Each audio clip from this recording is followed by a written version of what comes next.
Buenos días, buenas tardes y buenas noches a todos nuestros oyentes. Hoy estamos con un nuevo episodio de nuestro podcast, en el cual vamos a tratar sobre las constituciones del Ecuador de 1830 y 1835. Pero para ello no estoy solo, me van a acompañar las siguientes personas: la señorita Juliana Álvaro, la señorita Samantha Calupiña, Emilia Cumba, Sara Panchi y mi persona, Luis Rojas. Y para comenzar, me gustaría definir lo que estas constituciones buscaban para el pueblo ecuatoriano. Para ello le voy a preguntar a Samantha Calupiña cuáles fueron las principales propuestas de estas dos constituciones. ¿Qué nos puedes decir sobre ellas? Ok, en la Constitución de 1830 se propuso un modelo de país bastante restringido. En la parte social solo podían ser ciudadanos los hombres de mayores de 21 años que supieran leer, escribir y también tuvieran bienes. Esto dejaba fuera a la mayoría, especialmente a los indígenas, ya que ellos eran los que quedaban bajo el control de los curas, mostrando una fuerte presencia de la Iglesia en la parte social y política. En lo económico se protegía la propiedad privada, pero no se impulsaron grandes reformas, y solo quienes tenían dinero podían participar en la política. En la parte política, se estableció un gobierno de un Congreso de una sola Cámara y un presidente con bastante poder elegido por el mismo Congreso. Además de esto, se organizó también el sistema judicial en 3 niveles. En cambio, la Constitución de 1835 fue la que trajo varios cambios importantes, como en lo social, que se intentó separar más claramente la Iglesia del Estado, sacando al clero de la política y se impulsó la educación pública. Incluso se fundó el primer colegio para mujeres, que fue un gran paso. En lo económico se tomaron medidas para mover más la economía, como apoyar la construcción naval de Guayaquil, eliminar impuestos y hacer que el Estado ayudara en la agricultura y la industria. Y en lo político, se reafirmó la independencia total de Ecuador al cortar cualquier vínculo con la Gran Colombia. Además, también se cambió a un sistema legislativo con 2 cámaras y se creó la Corte Suprema, lo que fortaleció la justicia del país. Muchísimas gracias por tu intervención, Samantha. La verdad que lo que dices es muy interesante, pero seguro que muchos de nuestros oyentes ahora mismo se están preguntando cuáles fueron las diferencias claves entre estas dos constituciones. Ahora más o menos sabemos cuáles fueron las principales características de cada una, pero ¿cuáles fueron sus diferencias entre ellas? Entonces, señorita Sara, ¿nos puede explicar cómo se diferenciaron estas dos constituciones para que lo entiendan todos nuestros espectadores? Soy Sara y les voy a hablar sobre las diferencias entre la Constitución de 1830 y 1835. Políticamente, las diferencias son que en el año de 1830, al dar esta Constitución, la Constitución se basó en centralizar el poder en el presidente, dándole el poder de destituir a distintos cargos o personas del ámbito gubernamental. Socialmente, la otra diferencia es que se estableció en la Constitución de 1830 una religión oficial para el Estado, la cual fue la religión católica, mientras que la Constitución de 1835 no lo hizo. También en el ámbito de economía se dieron que en 1830 la economía se basaba en un sistema del comercio y la agricultura, mientras que en 1835 la economía fue más diversificada. En el ámbito de la propiedad privada, en 1830 se estableció la propiedad privada como un derecho fundamental, mientras que en 1835 se pusieron distintas restricciones. Por ende, el desarrollo económico de 1835 estableció muchas más políticas para poder fomentar el desarrollo de la nación y así poder incrementar los ingresos dentro del país. Otra diferencia social dentro de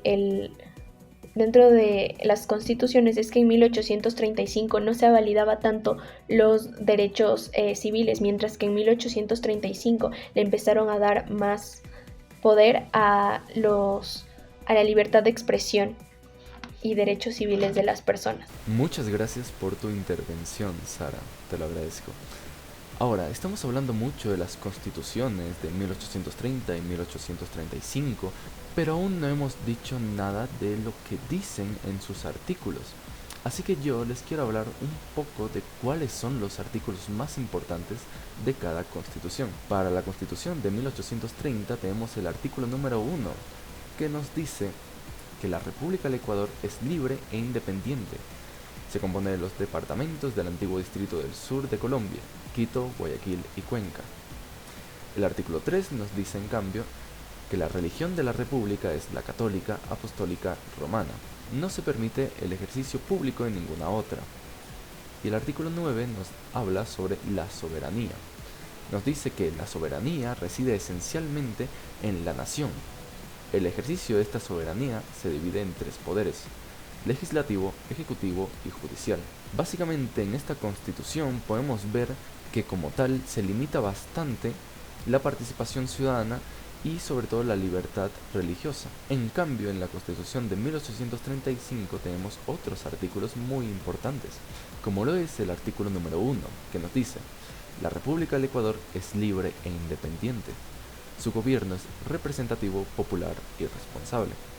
El artículo 2 nos dice que la soberanía reside en el pueblo. El ejercicio de ella se divide en 3 poderes: legislativo, ejecutivo y judicial. El artículo 8, que nos dice que los derechos del hombre en sociedad son la libertad, la igualdad, la seguridad, la propiedad y la resistencia a la opresión.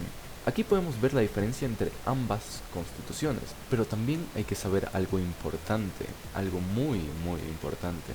Para ello le voy a preguntar a Juliana Álvaro: ¿qué nos puedes decir acerca de las personas que estuvieron a cargo de nuestro país durante estas constituciones? O sea, ¿qué nos puedes decir acerca de los presidentes en estas 2 constituciones?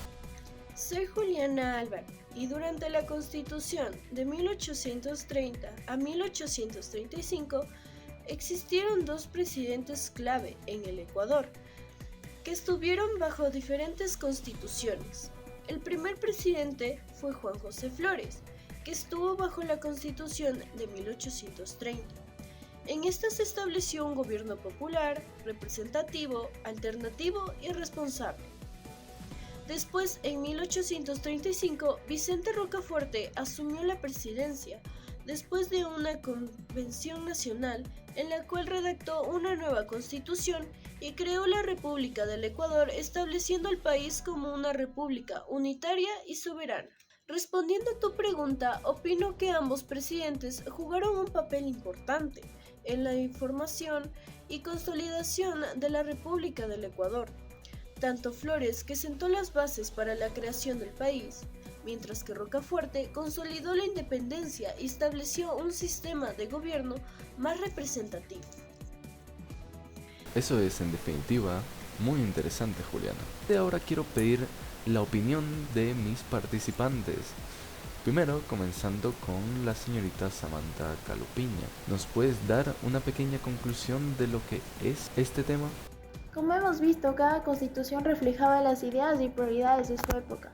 La de 1830 buscaba orden y control, mientras que la de 1835 ya mostraba una intención de cambio y apertura. Muchas gracias, Samantha. Ahora, ¿qué opinas tú, Sara?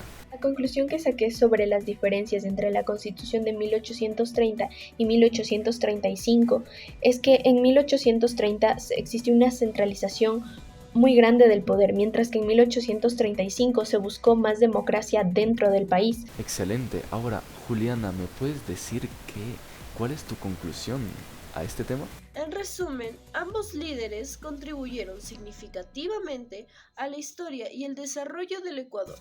Muy bien, todas las conclusiones fueron muy buenas y fueron muy correctas, pero para finalizar, yo les voy a comentar lo que yo pienso de esto. Ambas constituciones fueron muy buenas porque generaron un cambio en el Ecuador, lo cual se necesitaba en ese tiempo. Aunque actualmente las leyes que hayan propuesto no sean las correctas, fue un gran paso hacia el camino correcto. Sin más que decir, espero que hayan disfrutado el podcast, mis queridos oyentes. Muchas gracias por su atención y nos veremos en otra ocasión. Cuídense.